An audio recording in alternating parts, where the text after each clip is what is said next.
가을이 깊어갈 때마다 그 마을 사람들은 이상한 속삭임을 멈춥니다. 바람이 고요해지고 마을 입구의 오래된 감나무 아래를 지나는 이들은 발걸음을 조심스럽게 내립니다. 그곳에는 잎도 없이 오직 새빨간 꽃만이 피어나는 전설 같은 곳이 있기 때문입니다. 그 꽃은 그저 아름다운 것이 아니었습니다. 그 붉은 기운 속에는 한 여인의 억울한 혼이 서려 있고 그 꽃잎 하나하나가 흘렀던 피눈물의 이야기를 간직하고 있다고 사람들은 속삭였습니다. 상사화, 상사화라 불리는 그 꽃은 가을이면 잎을 모두 떨구고 핏빛 같은 꽃을 피웁니다. 마치 잎과 꽃이 서로 영원히 만나지 못하리라는 듯이 그 꽃이 피기 시작한 뒤로 마을엔 묘한 전설이 생겼습니다. 해가 지고 어둠이 내리면 그 언덕 근처에서 가느다란 여인의 흐느낌 같은 바람소리가 들린다는 것이었습니다. 어떤 이는 붉은 한복을 입은 아리따운 여인의 그림자가 꽃밭을 거닐다 사라진다고도 했습니다. 하지만 그 그림자의 얼굴에는 눈물 자국이 선명하게 흐르고 있었다고 합니다. 그 마을의 가장 오래된 노인은 이렇게 말하곤 했습니다. 저 꽃은 한우로 피었지만 사랑으로 남았단다. 저 꽃을 보면 부디 오래된 상처와 잘못된 질투가 어떤 비극을 불러오는지 생각하게 되지. 그리고 그는 조용히 이야기를 이어갑니다. 그런데 그 비극의 시작은 아주 평범해 보이는 그날 오후 한 통의 편지가 도착하면서부터였지. 과연 어떤 편지가 누구의 손에 들어와 어떻게 한 가정을 붕괴로 이끌었을까요? 평화롭게 보이던 높은 담장 안의 기와집에는 어떤 비밀이 숨겨져 있었을까요? 그리고 그 붉은 꽃이 전하는 억울한 혼의 속삭임은 우리에게 무엇을 말하고자 하는 걸까요? 지금부터 당신을 시간을 거슬러 올라가 그 마을로, 그 집으로 안내합니다. 호롱불이 어둠을 밝히던 그 시절, 사랑과 질투, 충성과 배신이 얽힌 아름답고도 처절한 이야기의 문을 열어보시겠습니까? 준비되셨다면 깊은 숨을 들이쉬고 첫 번째 장면으로 들어가 보세요. 산골 마을의 밤이면 올빼미 우는 소리가 처연하게 들리고 낮에는 맑은 계곡, 물소리가 끊이지 않는 고즈넉한 곳이 있었습니다. 마을 어귀에는 기와가 층층이 쌓인 높은 담장으로 둘러싸인 큰 기와집이 한 채 자리 잡고 있었는데 그 집은 마을 사람들이 모두 부러워하는 박진사 댁이었습니다. 가을이 깊어가며 마당에 심어진 감나무에는 붉은 감이 주렁주렁 매달려 있었고 서늘한 바람이 불 때마다 마른 낙엽이 바스락거리며 굴러다니는 소리가 들렸습니다. 겉으로 보기에는 평화롭기 그지없는 풍경이었으나 그 높은 담장 안쪽에서는 알 수 없는 서늘한 기운이 감돌아 지나가는 이들조차 묘한 긴장감을 느끼곤 했습니다. 이 집에는 일찍이 남편을 여의고 홀로 아들을 키워낸 최 부인과 그녀가 금자탑처럼 기른 아들 박성우, 그리고 갓 시집 온 며느리 수아가 살고 있었습니다. 수아는 인근 마을에서도 소문이 자자할 만큼 고운 용모와 비단결 같은 마음씨를 가진 여인이었습니다. 그녀가 아침 일찍 일어나 부엌으로 들어가는 모습은 마치 새벽 이슬을 머금은 하얀 백꽃처럼 청초했고 우석 른을 공경하는 태도는 마을의 모든 며느리에게 본보기가 될 정도였습니다. 시집 온 지 얼마 되지 않아 남편인 박성우는 과거 시험을 치르기 위해 한양으로 떠나야 했고 수아는 홀로 시어머니를 모시며 집안 살림을 도맡아 하고 있었습니다. 그녀는 남편이 없는 빈자리를 채우기 위해 더욱 부지런히 움직였으며 시어머니의 말 한마디 한마디를 하늘처럼 받들며 정성을 다했습니다. 하지만 그녀의 이러한 노력과 정성에도 불구하고 집안의 공기는 날이 갈수록 무거워져만 갔습니다. 시어머니인 최 부인은 젊은 나이에 과부가 되어 오직 아들 하나만을 바라보고 살아온 사람이었습니다. 그녀에게 아들 박성우는 세상의 전부였고 자신의 고된 삶과 거친 손이 모두 아들을 위한 훈장이라고 여기며 살았습니다. 아들이 장성하여 며느리를 맞이했을 때 처음에는 그녀도 며느리를 반가워하는 듯했으나 아들이 며느리를 바라보는 따뜻한 눈빛을 볼 때마다 가슴 한구석에서 설명할 수 없는 허전함과 질투심이 싹트기 시작했습니다. 아들이 한양으로 떠난 후 그 허전함은 며느리에 대한 미움으로 변질되어 갔습니다. 며느리가 곱게 단장하고 마당을 거니는 것조차 아들을 꼬드기려는 행동으로 보였고 며느리의 맑은 웃음소리가 자신의 외로움을 비웃는 것처럼 느껴져 견딜 수가 없었습니다. 가을 햇살이 유난히 따스하게 내리쬐던 어느 날 오후 한양에서 반가운 소식이 담긴 편지 한 통이 도착했습니다. 박성우가 보낸 편지라는 말에 최 부인은 벌떡 일어나 마당까지 뛰어나가 편지를 받아들었습니다. 떨리는 손으로 편지 봉투를 뜯어 내용을 읽어 내려가던 최 부인의 얼굴이 순식간에 굳어지기 시작했습니다. 아들은 편지의 첫머리에서 어머니의 안부를 묻기도 전에 아내 수아가 잘 지내고 있는지, 밥은 잘 챙겨 먹는지에 대해 구구절절 걱정하는 글을 남겼던 것입니다. 어머니에 대한 무난한 인사는 그 뒤에 짧게 덧붙여져 있을 뿐이었습니다. 종이를 쥐고 있는 최 부인의 손이 부들부들 떨렸고 그녀의 눈빛은 마치 겨울바람처럼 매섭게 변했습니다.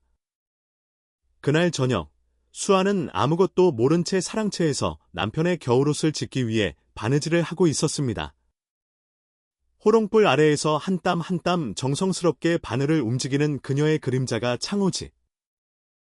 문 위로 길게 드리워졌습니다.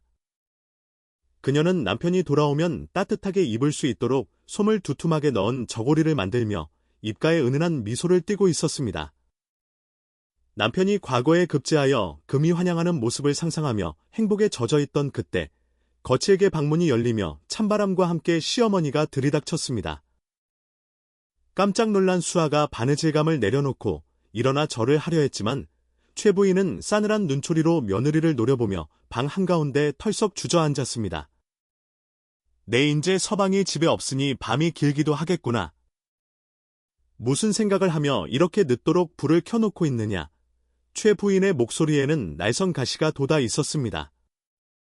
수아는 당황하여 고개를 숙이며 조심스럽게 대답했습니다. 어머님, 서방님께서 돌아오시면 입으실 겨울옷을 짓고 있었습니다. 날이 점점 차가워지니 미리 준비해 두어야 할 것 같아서요. 그러나 최 부인은 며느리의 대답이 마음에 들지 않는다는 듯 코를 끼웠습니다. 옷을 짓는다는 핑계로 딴 생각을 하고 있는 것은 아니냐? 서방이 없으면 행실을 더욱 조심해야 하거늘 밤늦도록 불을 밝혀 밖에서 누가 보면 오해하기. 딱 좋게 만드는구나. 억지스러운 트집이었지만 수아는 감히 말대꾸를 할 수 없어. 그저 죄송합니다. 어머님. 주의하겠습니다. 라고 말하며 고개를 더욱 깊이 숙였습니다. 다음 날 아침, 수아는 평소보다 더 일찍 일어나 마당을 쓸고 아침상을 준비했습니다. 간밤에 시어머니에게 들은 꾸중이 마음에 걸려 혹시라도 자신의 행동이 부족해 보일까봐 노심초사하며 움직였습니다. 그녀가 우물가 에서 물을 길어 올릴 때 담장 너머로 지나가던 마을 안악들의 웃음소리가 들려왔습니다. 수아는 잠시 일손을 멈추고 그 소리를 들으며 남편과 함께 거닐던 때를 그리워했습니다. 그때 안방문이 열리며 최 부인이 나와 툇마루에 섰습니다. 그녀는 물동이를 이고 부엌으로 들어가는 며느리의 뒷모습을 보며 눈을 가늘게 떴습니다. 며느리의 치맛자락이 바람에 살짝 날리는 것조차 정숙하지 못하다고 생각하며 마음속에 일찍이 의심의 뱀을 키워나갔습니다. 집안에는 오래전부터 일해온 늙은 유모가 한 명 있었습니다. 그녀는 박성우를 어버이처럼 돌보며 이 집안의 사정을 누구보다 잘 아는 사람이었습니다. 모는 요즘 들어 부쩍 날카로워진 최 부인의 태도와 이유 없이 구박을 받으면서도 묵묵히 참아내는 수아를 보며 안타까운 마음을 금할 길이 없었습니다. 어느 날 부엌에서 나무를 다듬고 있던 유모는 넌지시 최 부인에게 말을 건넸습니다. 아가씨께서 그리 고생하며 살림을 잘 꾸려나가시니 얼마나 기특합니까? 서방님 안 계신 빈자리를 채우느라 애쓰는 게 눈에 선하여 제 마음이 다 찢어집니다.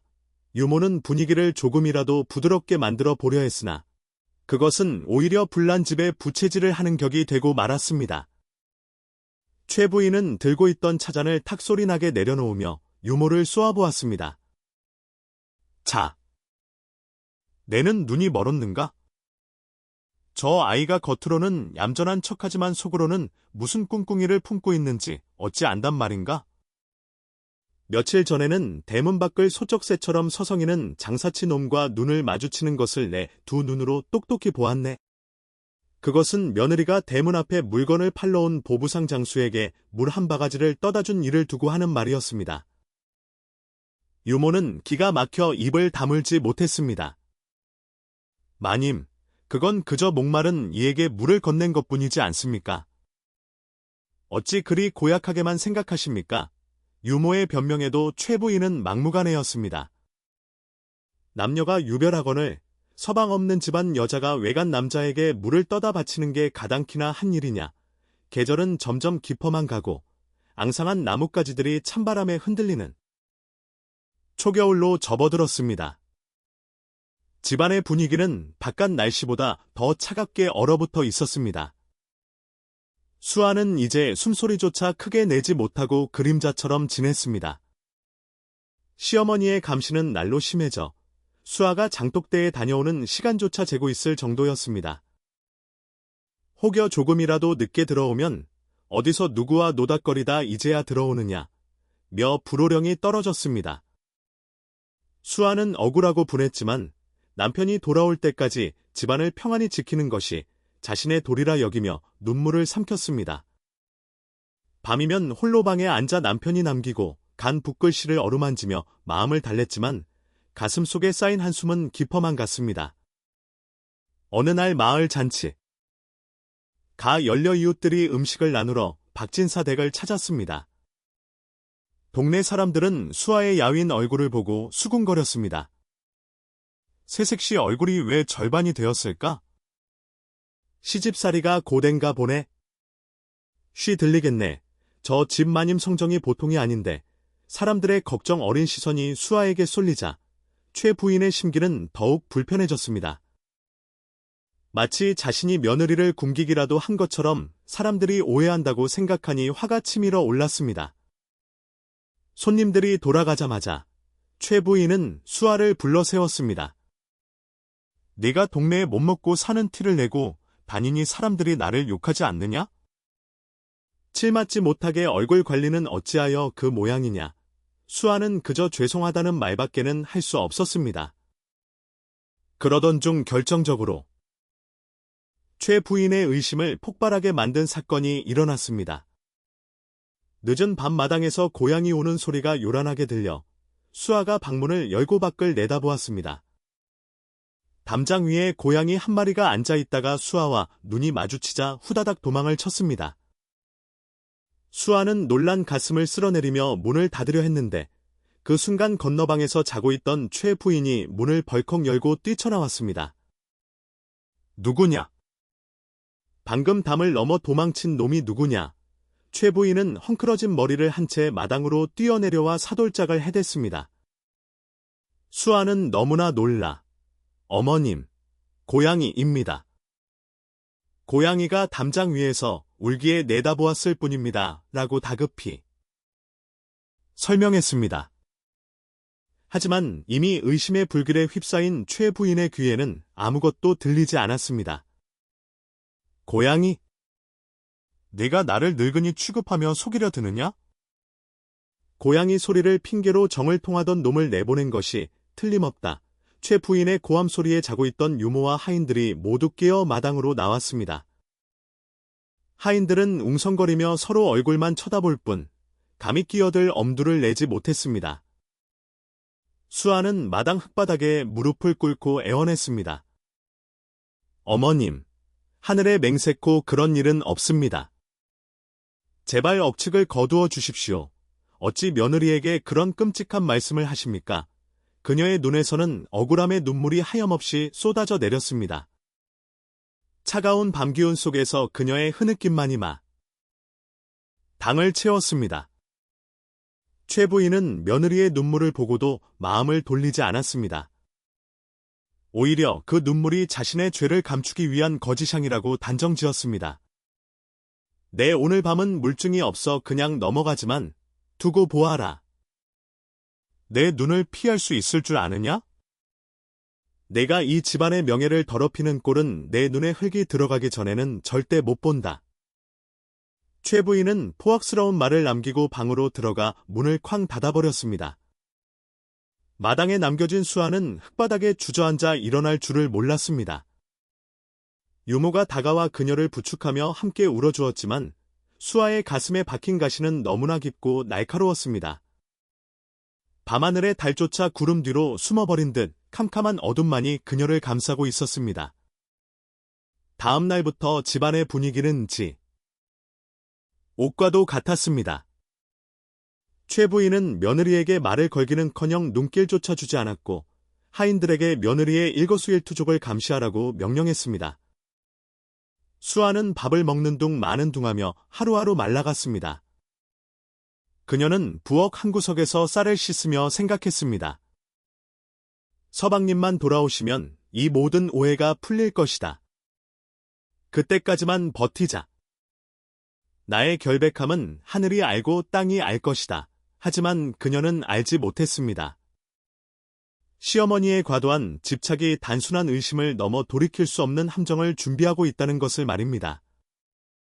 겨울바람이 문풍지를 세차게 흔들며 불길한 소리를 내던 그 밤, 비극의 서막은 이미 조용히 오르고 있었습니다. 하얀 눈이 온 세상을 뒤덮어 산천초목이 숨을 죽인 어느 겨울날이었습니다. 매서운 북서풍이 불어와 나뭇가지에 쌓인 눈을 털어내고 처마 밑에는 고드름이 날카로운 이빨처럼 주렁주렁 매달렸습니다. 박진사 댁의 기와지붕 위에도 두터운 눈이 쌓여 집 전체가 거대한 설산처럼 보였으나 그 안에서 피어오르는 냉기는 바깥 추위보다 더 시리고 매서웠습니다. 수아는 살을 애는 듯한 추위 속에서도 아궁이에 불을 지피고 연못 얼음을 깨며 빨래를 했습니다.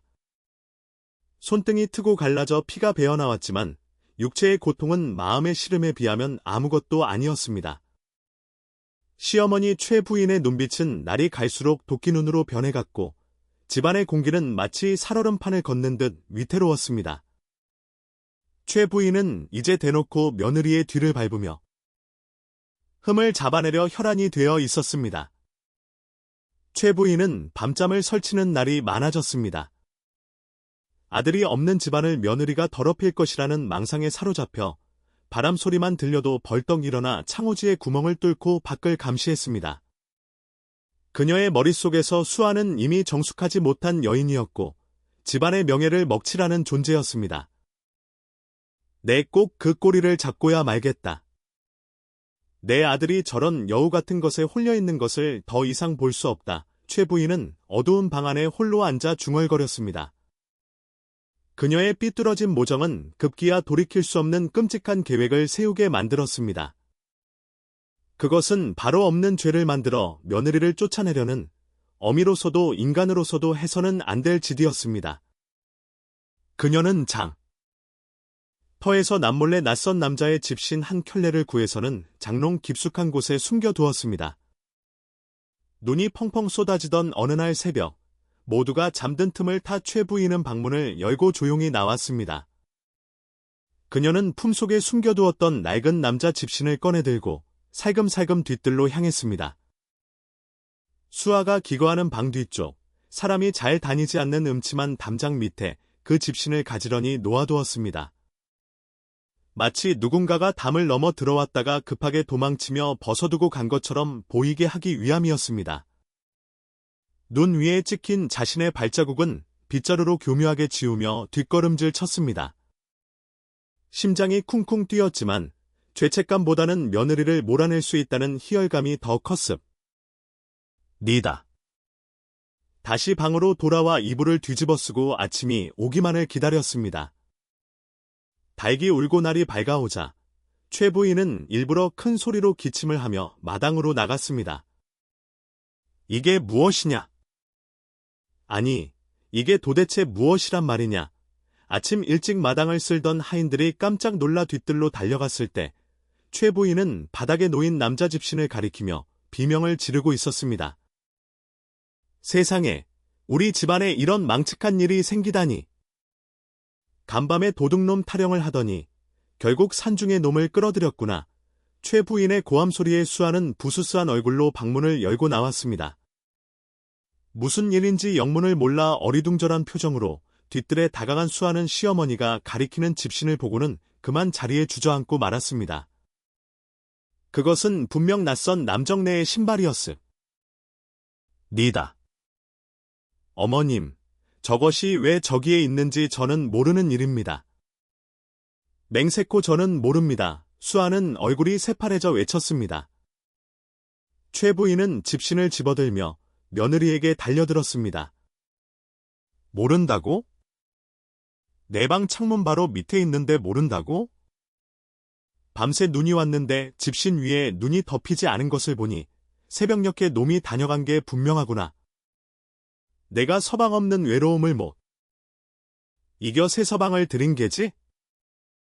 최 부인의 억지 논리였지만 당장 눈앞에 보이는 증거물은 너무나도 명확해 보였습니다. 하인들은 고개를 숙인 채 서로 눈치만 볼 뿐 감히 주인의 말에 토를 달지 못했습니다. 수아는 억울함에 가슴이 터질 것만 같았습니다. 밤새 문을 걸어 잠그고 남편의 편지만을 읽다 잠들었는데 낯선 남자의 신발이라니 도무지 믿기지 않는 상황이었습니다. 어머님, 억울합니다. 누군가 저를 모함하려는 것입니다.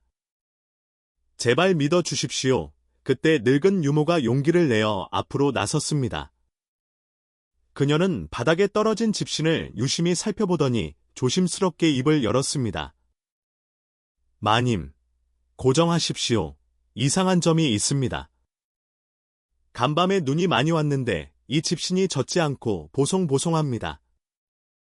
만약 새벽에 누군가 신고 왔다면 눈에 젖어 축축해야 마땅할 터인. 이것은 마치 누군가 방금 갖다 놓은 것처럼 마른 상태입니다. 유모의 말은 이성적이고 날카로운 지적이었습니다. 하인들도 그제야 고개를 끄덕이며 집신을 다시 쳐다보았습니다. 수아는 구세주를 만난 듯 유모를 바라보며 눈물을 글썽였습니다. 하지만 유모의 이 말은 오히려 최 부인의 화를 돋우는 결과가 되고 말았습니다. 자신의 계략이 들통날까 두려웠던 최 부인은 더욱 기를 날뛰었습니다. 내 이 늙은이가 노망이 났느냐? 어디서? 감히 주인 마님의 말에 말대꾸를 하느냐? 네가 평소에 전연을 싸고 돌더니 이제는 부정까지 덮어주려 드는구나. 전연이 미리 준비해둔 신발을 내어 주려다 급해서 흘린 것일 수도 있지 않느냐. 최 부인은 유모의 뺨을 칠듯이 손을 치켜들었습니다. 유모는 더 이상 말을 잇지 못하고 입을 다물어야 했습니다. 진실을 말하려던 입은 권력 앞에서 막혀버렸고 수아의 마지막 희망도 그렇게 사라져 버렸습니다. 최 부인은 하인들에게 엄포를 놓았습니다. 이 더러운 꼴을 밖에서 입도 뻥긋하지 말거라. 만약 이 소문이 밖으로 샌다면 너희들도 무사하지 못할 줄 알아라. 그러나 입단속을 시키는 그 말이 오히려 소문을 퍼뜨리라는 신호탄과도 같았습니다. 사람의 입이란 참으로 무서운 것이어서 발 없는 말이 천 리를 간다는 속담처럼 그날의 소동은 순식간에 담장을 넘어갔음. 니다. 물을 기르러 우물가에 나온 하녀들이 다른 집 하녀들과 속삭이며 이야기를 옮겼고 장보러 나온 안악들이 주막에서 술잔을 기울이며 수군거렸습니다. 박진사 댁 며느리가 밤마다 외간 남자를 불러들인단다. 시어머니가 뒤뜰에서 남자 집신을 발견했다지 뭐니 처음에는 조심스럽던 소문이 사람들의 입을 거치면서 점점 살이 붙고 부풀려졌습니다. 글쎄, 그남 자가 담을 넘는 걸 본 사람이 있다더라. 수아 나소낭 이 예전부터 눈웃음을 치고 다니더니 내 그럴 줄 알았다. 확인되지 않은 사실들이 마치 진실인 양 둔갑하여 마을 전체를 휩쓸었습니다. 마을 빨래터와 우물가는 온통 박진사 댁 이야기로 떠들썩했습니다. 아낙네들은 방망이질을 멈추고 서로 얼굴을 맞대며 혀를 차았습니다. 쳇, 겉으로는 얌전한 척하더니 속은 시커먼데. 서방이 한양 가서 고생하는데 집구석에서 딴짓이라니. 시어머니인 최 부인이 얼마나 기가 막히겠어? 그 집안 망신일세 평소 수아의 고운 심성을 칭찬하던 이들조차 구체적인 증거가 나왔다는 소문 앞에서는 고개를 갸우뚱거리며 돌아섰습니다. 사람들은 남의 불행을 씹으며 묘한 즐거움을 느끼는 듯했고 진실을 알려고 하기보다는 자극적인 이야기에 휩쓸려 갔습니다. 수아는 그동안 쌓아온 덕망과 평판을 한순간에 잃고 손가락질 받는 부정한 여인이 되어버렸음. 니다. 수아는 자신의 방에 갇혀 한 발자국도 밖으로 나갈 수 없었습니다. 담장 너머로 들려오는 사람들의 웅성거림과 비웃음 소리가 예리한 화살처럼 날아와 가슴에 박혔습니다. 그녀는 귀를 막고 이불 속에 숨어 소리 죽여 울었습니다. 나는 결백한데, 하늘이 알고 땅이 아는데, 어찌하여 사람들은 믿어주지 않는가. 억울함이 숨이 턱 막혀왔지만 그녀가 할 수 있는 일은 아무것도 없었습니다. 하인들조차 그녀에게 밥상을 가져다 줄 때 눈을 마주치지 않으려 했고 마치 전염병 환자를 대하듯 서둘러 방을 빠져나갔습니다. 집안에서 그녀는 투명인간이자 혐오스러운 존재가 되어 철저하게 고립되었습니다. 사랑채의 따뜻했던 온기는 사라지고 차가운 냉돌만이 그녀의 곁을 지켰습니다. 최 부인은 며느리를 굶기다시피 하며 압박을 가했습니다. 내 죄를 자백하고 스스로 이 집을 나가거라. 그렇지 않으면 관가에 고발하여 내 놈과 내년을 멍석말이 시킬 것이다. 최 부인의 협박은 날로 거세졌습니다. 수아는 물 한 모금 넘기기 힘든 지경이 되었고 며칠 사이에 피골이 상접할 정도로 말라버렸습니다. 거울 속에 비친 자신의 모습은 귀신처럼 헬쑥했고 생기 넘치던 눈동자는 빛을 잃어가고 있었습니다. 그녀는 붓을 들어 남편에게 편지를 쓰려 했지만 눈물이 먹물을 번지게 하여 단 한 줄도 제대로 쓸 수 없었습니다. 서방님, 보고 싶습니다. 제발 빨리 돌아오셔서 저를 구해주십시오. 마음속으로 수천 번 외쳐보았지만 그 목소리는 방문턱을 넘지 못하고 흩어질 뿐이었습니다. 밤이 되면 수아는 달을 쳐다보며 하염없이 눈물을 흘렸습니다. 저 달은 한양에 있는 남편도 보고 있을 것이라 생각하며 달에게 자신의 억울함을 호소했습니다. 유모가 몰래 주먹밥을 싸서 문틈으로 넣어 주었지만 수아는 그것을 먹을 기력조차 없었습니다. 아가씨, 제발 억지로라도 드셔야 합니다. 서방님 오실 때까지 살아서 버티셔야지요. 유모의 애원에도 수아는 고개를 저을 뿐이었습니다. 유모, 나는 이제 더 이상 버틸 힘이 없네. 내 몸이 더러운 누명을 쓰고 있는데 밥이 목구멍으로 넘어가겠는가. 수아의 목소리는 다 타버린 재처럼 건조하고 힘이 없었습니다. 그녀의 마음속에서는 이미 삶에 대한 의지보다 명예를 지키고자 하는 독한 마음이 자라나고 있었습니다. 시간이 흐를수록 최 부인의 간악함은 더해만 갔습니다. 그녀는 동네 사람들을 집으로 불러들여 며느리의 흉을 보며 자신의 정당성을 확보하려 했습니다. 내 며느리지만 참으로 낯짝이 두껍네? 증거가 나왔는데도 아니라고 잡았대니. 내가 화병이 나서 살 수가 없어. 마을 사람들은 최 부인의 장단에 맞장구를 치며 수아를 욕했습니다. 그 소리들은 고스란히 안방에 갇힌 수아의 귀에 들려왔습니다. 세상 모든 사람이 자신을 향해 돌을 던지는 것 같았습니다. 이제 이 집안 어디에도, 아니 이 세상 어디에도 그녀가 편히 숨 쉴 곳은 없어 보였습니다. 그녀를 둘러싼 벽은 점점 좁혀져 오고 있었고 탈출구는 보이지 않았습니다. 어느 춥고 어두운 밤, 수아는 결심을 굳힌 듯 자리에서 일어났습니다. 그녀는 장롱을 열어 시집 때 입었던 고운 한복을 꺼내 입었습니다. 그리고 남편이 과거를 보러 떠날 때 선물로 주었던 옷가락지를 손가락에 끼웠습니다. 머리를 단정히 빗고 얼굴에 분을 바르니 야윈 얼굴에도 불구하고 예전의 고운 자태가 어렴풋이 되살아났습니다. 그녀는 책상 앞에 앉아 먹을 갈 았습니다. 마지막으로 남편에게 그리고 세상에 자신의 결백을 알리기 위한 혈서를 쓰기 위해서였습니다. 손가락을 깨물어 흐르는 붉은 피로 한자 한자 써 내려가는 그녀의 눈빛은 그 어느 때보다 맑고 강인했습니다. 그것은 죽음으로라도 자신의 순결을 증명하겠다는 서글픈 의지였습니다.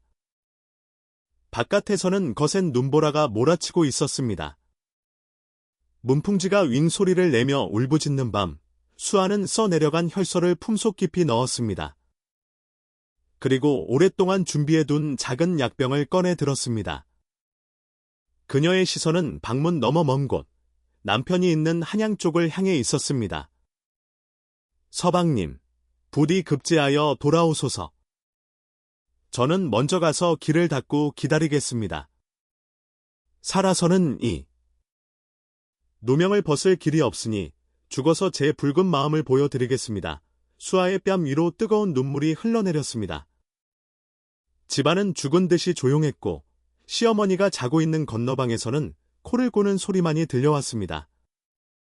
비극의 밤은 그렇게 깊어가고 있었고 빛꽃이 피어날 준비는 끝났습니다. 눈보라가 세상의 모든 소리를 삼켜버린 깊은 밤, 수아는 하얀 소복을 입고 방문을 열어 차가운 눈바드로 나섰습니다. 그녀의 발이 닿는 곳마다 뽀드득거리는 소리가 났지만 그 소리는 바람소리에 묻혀 아무에게도 들리지 않았습니다. 그녀는 뒤뜰에 있는 오래된 감나무 아래로 걸어갔습니다. 그 나무는 여름이면 시원한 그늘을 만들어주고 가을이면 붉은 감을 내어주. 던 고마운 나무였지만 오늘 밤은 그녀의 마지막 길을 배웅해줄 유일한 벗이 되어 서 있었습니다. 수아는 품속에서 남편이 주었던 옷가락지를 꺼내 입술에 대고 마지막 입맞춤을 했습니다. 서방님, 부디 만수무강하시고 뜻하신 바를 모두 이루소서. 저는 먼저 가서 서방님이 오시는 길을 닦아 놓겠습니다. 그녀의 눈물은 떨어지자마자 얼어붙어 작은 얼음꽃이 되었습니다. 그녀는 준비해온 명주실을 나뭇가지에 걸었고 그렇게 꽃다운 목숨은 허공에 매달려 슬픈 생을 마감했습니다. 다음 날 아침, 밤새 내린 눈이 그치고 햇살이 눈부시게 비추기 시작했습니다. 아무것도 모르는 야속한 아침 해가 떠오르자 제일 먼저 뒤뜰로 나간 것은 늙은 유모였습니다. 그녀는 수아가 밤새 별일 없이 잘 지냈는지 걱정이 되어 서둘러 발걸음을 옮겼습니다. 그러나 감나무 아래에 다다른 유모의 입에서는 사람의 것이라고 믿기 힘든 비명소리가 터져 나왔습니다. 아이고실, 이게 무슨 병고란 말입니까? 유모는 하얀 눈 위에 그림자를 들이우고 매달려 있는 수아의 시신을 붙잡고 통곡했습니다. 그녀의 처절한 울음소리는 아침의 정적을 깨고 담장을 넘어온 마을로 퍼져나갔습니다.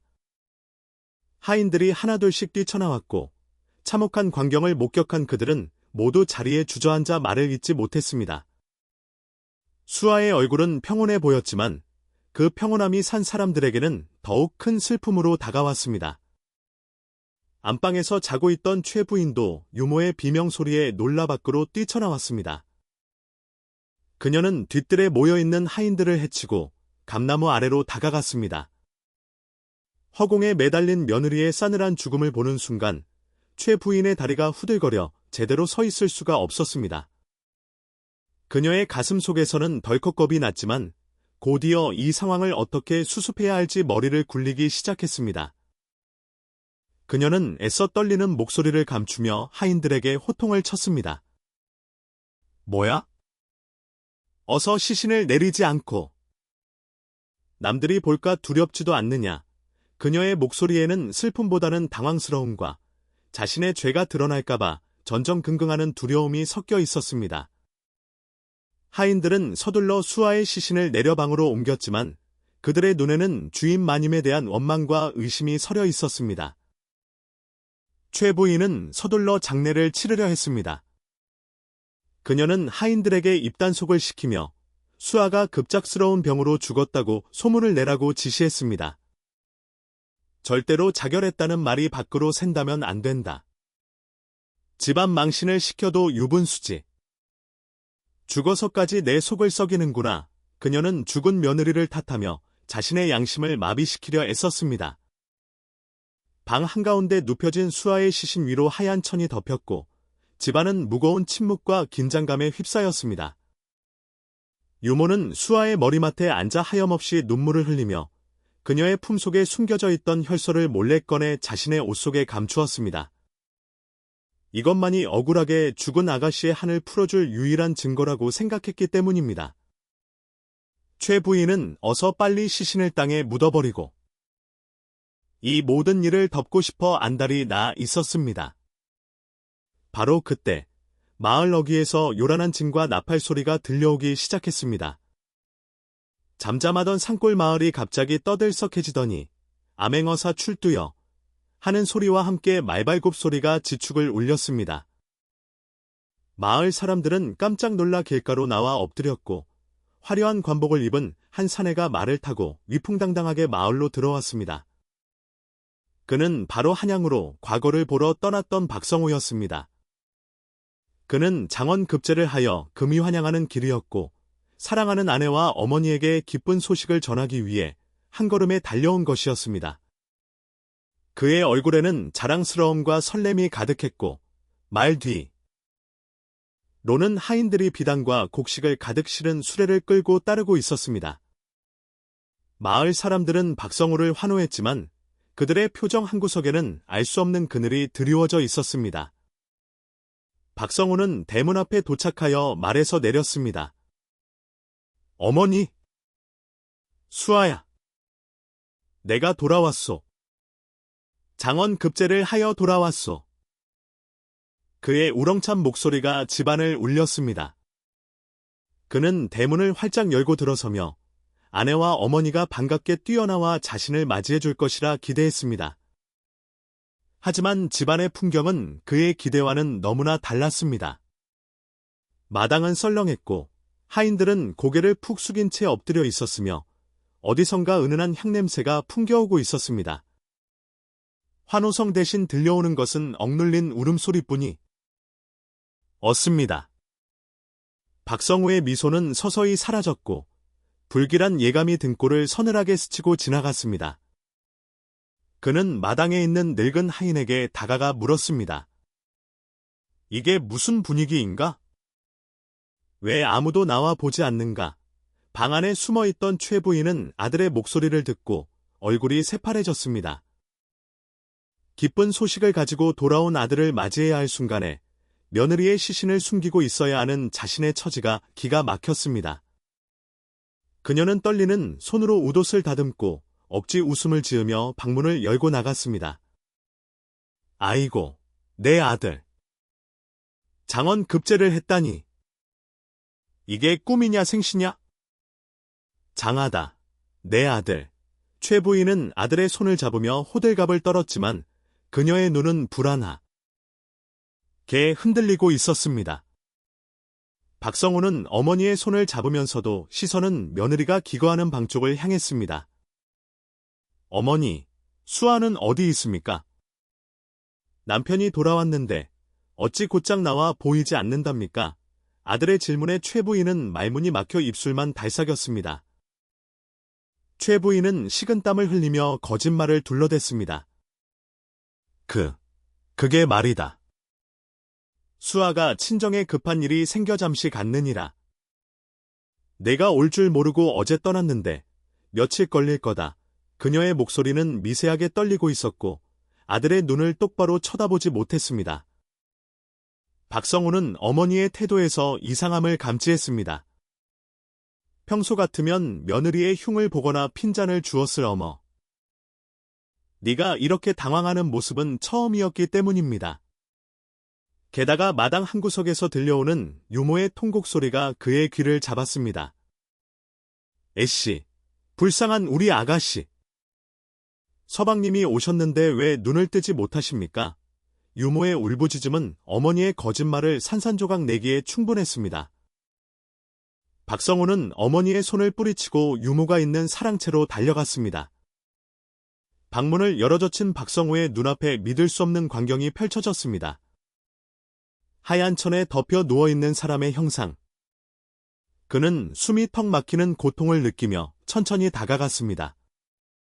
떨리는 손으로 천을 걷어내자 그토록 그리워하던 아내 수아가 싸늘한 죽음이 되어 누워 있었습니다.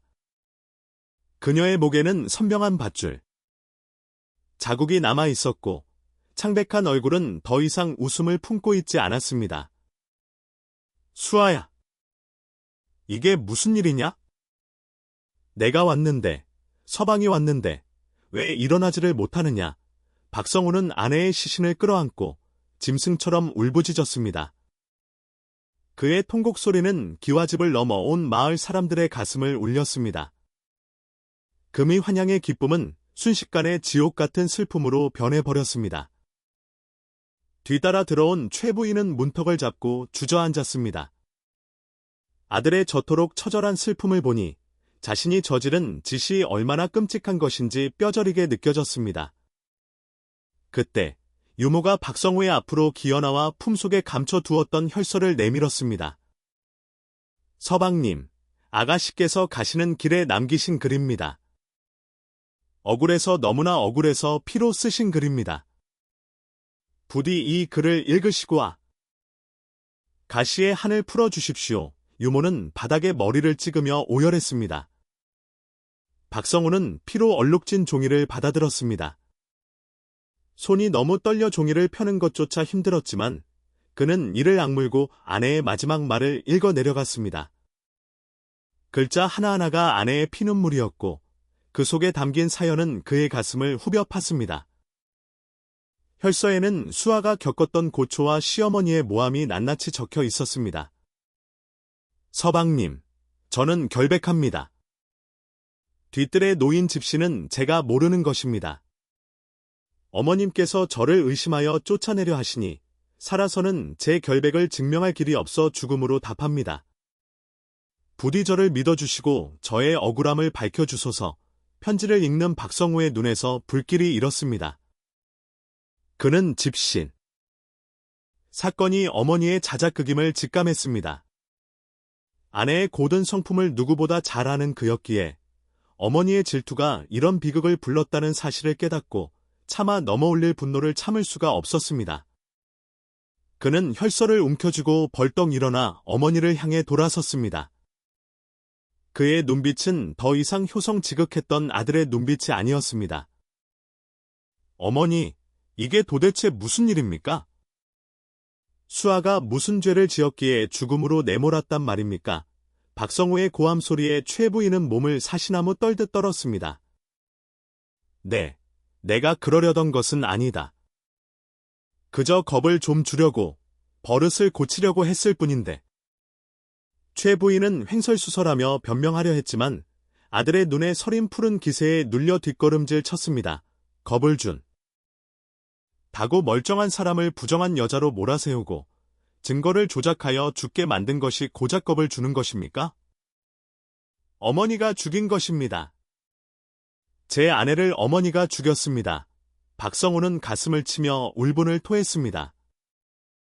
어머니에 대한 원망과 아내를 지키지 못했다는 자책감이 뒤섞여 그는 미친 사람처럼 소리쳤습니다. 최 부인은 바닥에 납작 엎드려 빌기 시작했습니다. 아이고, 내가 죽을 죄를 지었다. 내가 늙어서 노망이 났나 보다. 아들아, 제발 용서해다오. 내가 귀신에 씌었었나 보다. 그러나 이미 엎질러진 물이었습니다.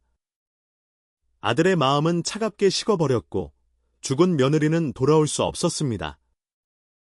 박성우는 어머니를 차가운 눈으로 내려다보며 말했습니다. 어머니, 평생을 두고 후회하십시오. 저는 이제 수아를 따라가고 싶은 심정뿐입니다. 하지만 수아의 명예를 되찾아 주기 위해 그리고 어머니의 죄를 씻기 위해 저는 살아야겠습니다. 그는 어머니를 뒤로하고 다시 아내의 시신 곁으로 다가갔습니다. 그리고 차가워진 아내의 손을 잡고 하염없이 눈물을 흘리며 사죄했습니다. 미안하다, 수아야. 내가 너무 늦게 왔다. 정말 미안하다. 그날 밤, 박성우는 아내의 곁을 한시도 떠나지 않았습니다. 그는 아내가 좋아했던 꽃신을 신겨주고 가장 고운 옷으로 갈아입혔습니다. 마을 사람들은 박성우의 슬픈 사연을 듣고 모두 모여들어 함께 울어주었습니다. 며느리를 죽음으로 내몬 시어머니에 대한 비난이 쏟아졌지만 최 부인은 방구석에 처박혀 나오지 못했습니다. 그녀는 아들의 싸늘한 시선과 마을 사람들의 손가락질, 그리고 무엇보다 자신의 손으로 집안을 망쳤다는 죄책감에 시달리며 공포에 떨었습니다. 집안을 가득 채웠던 경사스러운 분위기는 온데간데였고 죽음의 그림자만이 짙게 깔려 있었습니다. 밤새도록 곡소리가 끊이지 않았고 하늘도 슬퍼하는지 눈이 다시 내리기 시작했습니다. 장례는 박성호의 뜻대로 성대하고 엄숙하게 치러졌습니다. 그는 아내의 관을 쫓고 양지 바른 언덕으로 향했습니다. 상여가 나가는 길에는 마을 사람들이 길게 늘어서 그녀의 마지막 가는 길을 배웅했습니다. 아이고, 불쌍해라. 꽃다운 나이에 저리 가다니 사람들의 탄식 속의 상여 소리가 구슬프게 울려 퍼졌습니다. 박성호는 상주로서 맨 앞에서 걸으며 눈물을 삼켰습. 니다. 그는 아내를 묻으며 맹세했습니다. 내 죽는 날까지 그대의 억울함을 잊지 않을 것이요. 그리고 그대를 이리 만든 모든 것을 바로잡겠소. 흙이 관 위로 덮이자 박성호는 무덤 앞에 주저앉아 오랫동안 일어날 줄 몰랐습니다. 눈 덮인 언덕 위에 새로 생긴 봉분 하나, 그것은 잔인한 질투가 남긴 비극의 증거였습니다. 수아의 장례가 끝나고 산골 마을에는 다시 깊은 정적이 찾아왔습니다. 하지만 그 정적은 예전에 평화로웠던 고요함과는 결이 다른 슬픔과 회한이 서린 무거운 침묵이었습니다. 박진사 댁의 기와 지붕 위로는 회색빛 구름만이 낮게 드리워져 있었고 마당을 오가는 하인들의 발걸음 소리조차 들리지 않을 만큼 집안은 죽은 듯 조용했습니다. 장원 급제하여 금이 환영했던 밤. 성우는 관직에 나아가는 것을 마다하고 아내가 묻힌 언덕 옆에 작은 초막을 짓고 심령을 시작했습니다. 그는 비단 관복을 벗어던지고 거친 삼배 옷을 입은 채 아침 저녁으로 아내의 무덤을 돌보며 생전에 다하지 못한 사랑을 속죄하듯 하루하루를 보냈습니다. 박성호의 심령은 눈물겨운 것이었습니다. 그는 매운 겨울바람이 불면 자신의 몸보다 무덤의 흙이 얼까 걱정하여 거적을 덮어주었고 눈이 내리면 빗자루를 들고 밤새 눈을 쓸어내렸습니다. 그의 손은 동상에 걸려 붉게 부어 올랐고 얼굴은 까칠하게 야위어 갔지만 눈빛만은 형형하게 살아 있었습니다. 그는 무덤 앞에 앉아 생전 아내가 좋아했던 시를 읊어주기도 하고 한양에서 겪었던 일들을 조곤조곤 이야기해주기도 했습니다. 부인, 내 말이 들리요? 오늘은 바람이 찹소. 부디 춥지 않게 주무시오. 허공에 흩어지는 그의 독백은 지나가는 바람마저 멈칫하게 할 애절함이었습니다. 마을 사람들은 멀리서 그 모습을 지켜보며 혀를 차고 눈물을 훔쳤습니다. 한편 홀로 기와집에 남겨진 최 부인의 삶은 지옥과 다름없었습니다. 며느리를 죽음으로 내몰았다는 죄책감과 아들에게 버림받았다는 상실감은 그녀의 영혼을 갉아먹기 시작했습니다.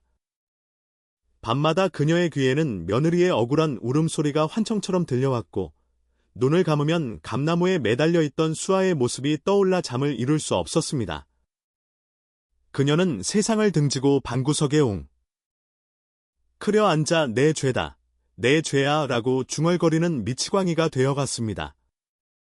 하인들이 가져다준 밥상은 손도 대지 않아 식어 빠지기 일쑤였고 그녀의 몸은 말린 장작처럼 비틀어져 갔습니다. 한때 위세 등등했던 안주인의 모습은 온데간데였고 죄업의 무게에 짓눌린 노파만이 남아있을 뿐이었습니다. 어느 날 밤, 최 부인은 비틀거리는 몸을 이끌고 아들이 있는 언덕으로 향했습니다. 참아들 앞에 나타날 용기는 없었지만 멀리서나마 아들의 얼굴을 보고 싶었던 모정 때문이었습니다.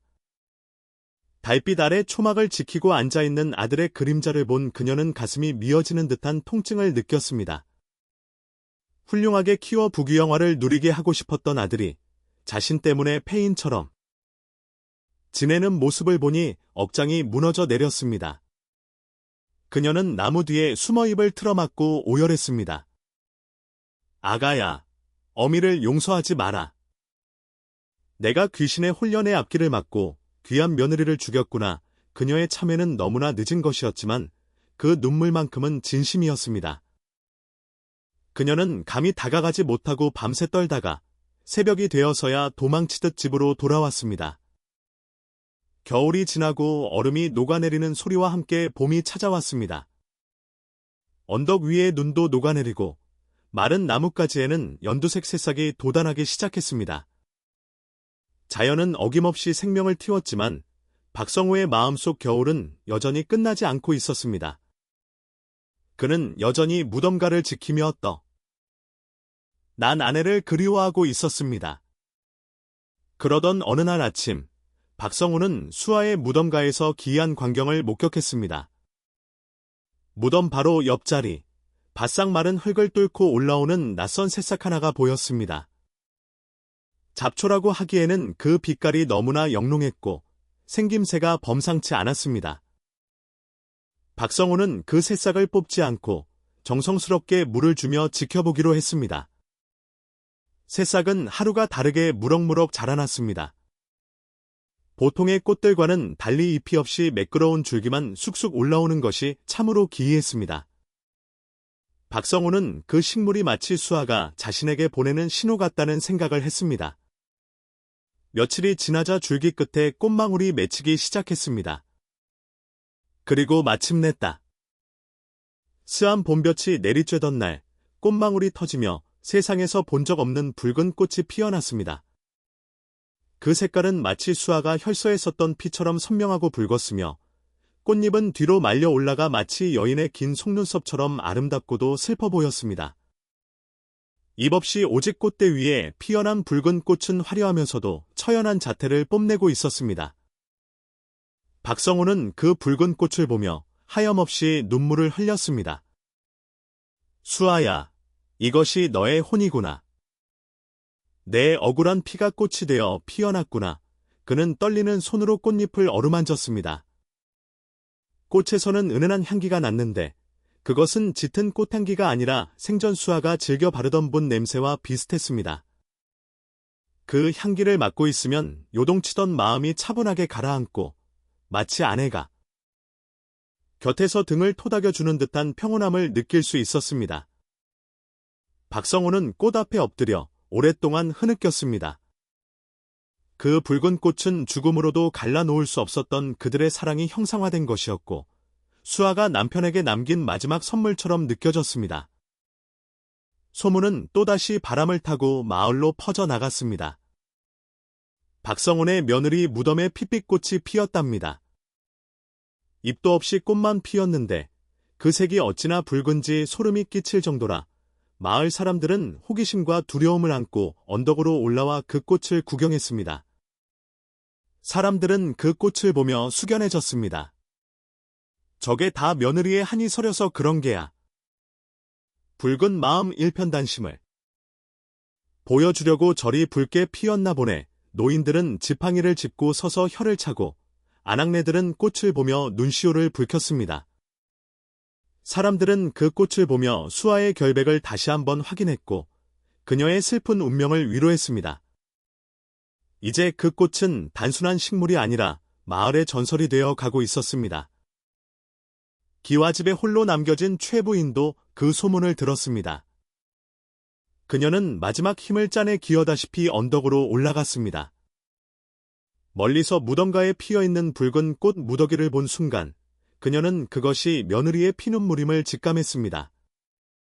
아이고, 며느리야. 내가 죽일년이다. 내가 꽃이 되어 나를 꾸짖는구나. 최 부인은 무덤을 향해 수십 번 절을 하며 이마를 땅에 찍었으니 다 그녀의 이마에서 피가 흘러내려 흙을 적셨지만 그녀는 멈추지 않았습니다. 그렇게 한참을 통곡하던 최 부인은 결국 기력이 다하여 그 자리에 쓰러지고 말았습니다. 며느리의 무덤을 바라보며 참회의 눈물을 흘리던 최 부인은 그렇게 쓸쓸하게 생을 마감했습니다. 박성호는 어머니의 시신을 거두어 수아의 무덤 아래쪽에 정성껏 묻어주었습니다. 비록 아내를 죽음으로 몰고 간 망측한 어머니였지만 자식된 도리로서 마지막 예우를 다한 것이었습니다. 그는 어머니의 무덤 앞에서도 향을 피우며 빌었습니다. 어머니, 저승에 가서는 부디 수아에게 사죄하시고 그곳에서는 두 분이 미움 없이 편안하게 지내십시오. 이제 언덕 위에는 두 개의 무덤과 한 채의 초막, 그리고 붉게 피어난 꽃들만이 남게 되었습니다.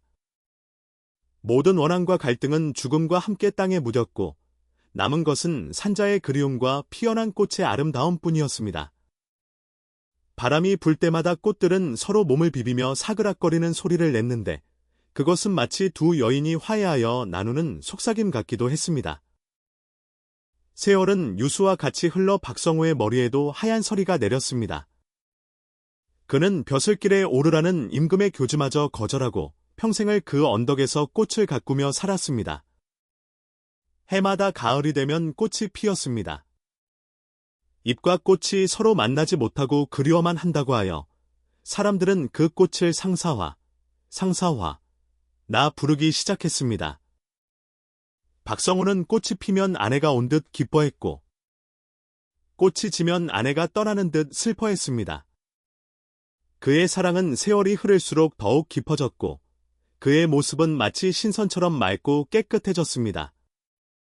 마을 사람들은 그를 존경하며 때때로 음식을 가져다 주고 그의 이야기를 귀담아 들었습니다. 어느 평화로운 가을날, 따스한 햇살이 무덤가를 비추고 붉은 상사화가 만발했을 때였습니다. 백발이 성성한 박성우는 꽃밭 한가운데 앉아 미소를 짓고 있었습니다. 그의 눈앞에는 젊은 날의 고운 수아가 화사하게 웃으며 손짓하고 있는 듯했습니다. 서방님, 이제 그만 오십시오. 제가 마중 나왔습니다. 귀에 들리는 듯한 아내의 목소리에 박성우는 고개를 끄덕였습니다. 그래, 내 갈 것이다. 너무 오래 기다리게 했구려. 그는 꽃향기에 취해 스르르 눈을 감았습니다. 그의 얼굴에는 세상의 모든 짐을 내려놓은 듯한 편안함이 감돌았습니다. 그렇게 박성우는 사랑하는 아내의 곁으로 꽃이 만발한 저 세상으로 긴 여행을 떠났습니다. 박성우가 떠난 뒤에도 무덤가의 붉은 꽃은 해마다 피어났습니다. 사람들은 그 언덕을 상사화 언덕이라 불렀고 연인이나 부부들이 찾아와 변치 않는 사랑을 맹세하는 장소가 되었습니다. 억울하게 죽은 며느리의 한이 붉은 꽃으로 승화되었고 남편의 지고지순한 사랑은 전설이 되어 사람들의 입에서 입으로 전해졌습니다. 시어머니의 잘못된 집착이 빚어낸 비극은 슬픈 이야. 기로 남았지만 그 끝에 피어난 사랑의 꽃은 마을을 지키는 수호신처럼 여겨지게 되었습니다. 봄에는 진달래가, 가을에는 상사화가 피어나는 그곳은 이제 슬픔보다는 아름다움으로 기억되는 곳이 되었습니다. 밤이 깊어지면 마을 사람들은 아이들에게 이 이야기를 들려주며 잠을 재우곤 했습니다. 옛날에 아주 예쁜 색시가 살았는데 꽃이 되어 다시 돌아왔단다. 착하게 살면 하늘이 다 알아주고 사랑하는 사람은 언젠가는 다시 만나는 법이란다.